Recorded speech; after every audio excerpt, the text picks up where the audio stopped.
In this video, I'm going to be going over the best value team right now in NBA 2K23. My team, what I do mean by the best value team is this is going to be the best possible team you guys can build, that all the cards on the squad will have really good value. So if you guys watch my top 10 value cards video, you'll know exactly what I'm talking about, but a perfect example is going to be our starting small forward, which is the Galaxy Opal AK-47. The fact that he's only about 50 to 60,000 MT, and he's probably the best small forward in the game, that is extremely good value for what MT you spend to get the card, and then obviously how good of a card he is for how much MT he does go for. So an example of a bad value card, at least in my opinion, is a card like Kobe Bryant, right? He's going to be a good shooting guard, don't get it wrong. Kobe's a really nice shooting guard. It's just he goes for still what, like 500k MT, maybe 600,000 MT, and he's not even like a top 5 shooting guard in the game for most people. So that is a bad value card, at least in my opinion. Not saying he's a bad card, just saying his price really isn't, you know, it isn't really meeting how good of a card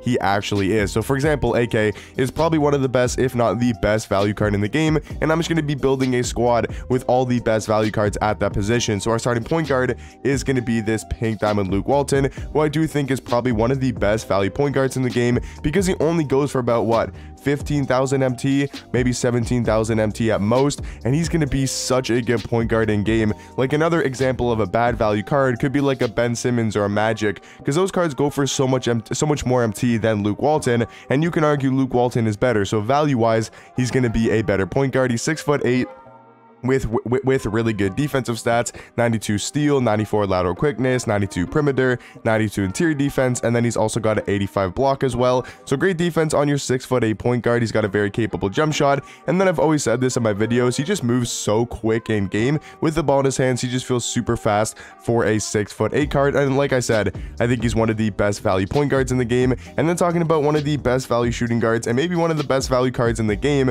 is this Galaxy Opal Ricky Davis. Once again, only goes for about, I think, 70,000 MT, maybe a little bit more, like 80,000 MT at most, and you can make an argument he's still a top 5 shooting guard in the game. Like, I'm not saying he's better than a Steve Smith, a T-Mac, or a Terry Dishinger, but at the number 4 spot, I would say it's probably Ricky Davis being the 4th best shooting guard in the game. So for only 70,000 MT, if you get a top 5 card at that position, that is extremely good value, and especially for a card like Ricky Davis, he's going to be one of the only cheaper 3 hunters in the game, right? Because, I mean, AK is a pretty good 3 hunter, but if you look at more of the point guards, you know, Sean Livingston's free and he's a good 3 hunter, but then you got like Devin Booker, he costs a lot of MT. If you look at the shooting guard spot, there's obviously, you know, the T-Mac, the Terry Dishinger, those cards are super expensive. So I think Ricky Davis, for his price and his ability to 3 hunt and be one of the better 3 hunters in the game with an elite jump shot, with that Oscar Robertson up around, very quick timing, is just super nice to have. And because he's 6'7", he's going to play very good defense, also having a pretty good player model, and just for whatever reason, he plays very solid defense in game. So this is going to be our 1-2-3 combo, all just amazing value cards in the game. There's no like price point on this team. Like, we can have, like, for example, our starting power forward is going to be Pink Diamond Taco Fall, because I think that he is still one of the better value cards in the game. Even though he might go for 250 to 300,000 MT now, he's still going to be extremely good value because he can compete with the Yao Mings of the world. He can hang with or he can dominate the Hakeems, the, you know, the D-Robs, the Kristapses, the Dikembes, you know, even the Kareems. Like, he can destroy those cards and then also be able to guard them on the defensive end. And we all know Taco's one of the glitchiest cards currently in my team. He's 7'6" with an 8'2" wingspan. I think the craziest thing about that is all of those big man names I just named, like D-Rob, Kristaps, you know, Yao, he's cheaper than all of them, which is crazy. And that's why I think he's one of the better value cards in the game, because of the fact that he's probably better, you know, than D-Rob, then Kristaps, then Kareem, then Dikembe. You know, Hakeem Olajuwon's free, but he's probably better than all those cards at the power forward position. The only card he's not better at as a big is probably Yao Ming. Like, those are the 2 best bigs in the game, and he only goes for about, like, what, 250k, 300,000 MT, and he was also a lot cheaper when the super packs did come out for season 5, and he dropped all the way down, so I think like 150,000 MT or even lower. So if you got him for a good price, you guys will know just how good of a value card Taco Fall is, and he's going to be our starting power forward. And then to round off the starting lineup for the best value team in the game is going to to be the pink diamond Dino Raja. I mean, this card at the center position, especially next to Taco Fall, is super good for his price tag, and he was a lot cheaper once again when the super packs did drop, and for like a week after that, now he's back up to like 25-30,000 MT, where he was down to like 12 to 15 to 20,000. But I mean, still 25 to 30,000 MT for how good of a card Dino is at the center position is super good value, because there's no other great budget centers in the game. Like if you look at the top centers, it literally goes from like Yao Ming, you know, D-Rob, Kareem, Kristaps, Dikembe, you know, it goes from those cards, and then it literally goes all the way down to probably a card like a Dino Raja, who's only 20,000 MT. Like the next best center after those super expensive cards is probably Dino, and he's about 20,000 MT, 25k, compared to the D-Robs of the world, you know, who are 400k, 450. I'm not saying he's on the same level as a D-Rob or a KP or a Kristaps, because he's not. Or I just said KP and Kristaps, like Kareem. Like, he's not on that type of level, but I'm just saying for his value and being one of the only good budget centers in the game, I think he's got to be that starting center. And then off the bench, another amazing value point guard is going to be Rudy Fernandez. I was debating with going with Matisse Thybulle, and you could also include Matisse because he only goes for about 6,000 to 7,000 MT, and Matisse is one of the best defending point guards in the game and does have very solid SIGs, and it actually has a pretty good jump shot. I think maybe I'd go with Matisse, honestly, because if we're talking about value, I think he's got more value, because Rudy Fernandez, I think, goes for about 20,000, maybe a bit more, where Matisse Thybulle only goes for about 6,000-7,000 MT, and I think you can make an argument he might be better than Rudy Fernandez.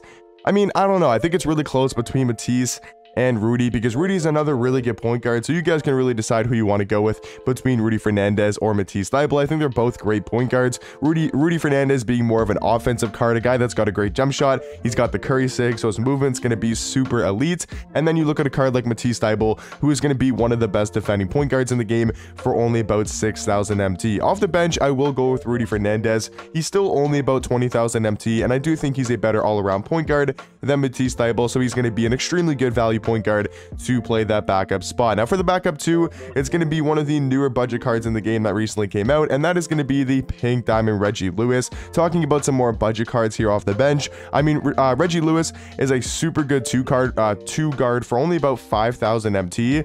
Like, I know he's going to be super cheap, but I was not expecting him to be that cheap, because he's a 6'7" two guard with a 6'8" wingspan. He's got great all-around stats. He's got good Hall of Fame badges. The only flaw with this card is going to be his jump shot. I thought the Kyle Kuzma upper would really save this card, because the Kuzma upper is still really good this year, but the Lonnie Walker, the 4th base, I don't know, it just doesn't really pair that well. It feels like pretty slow of a jump shot, but besides that, I mean, the card's got great SIGs, he's got great stats.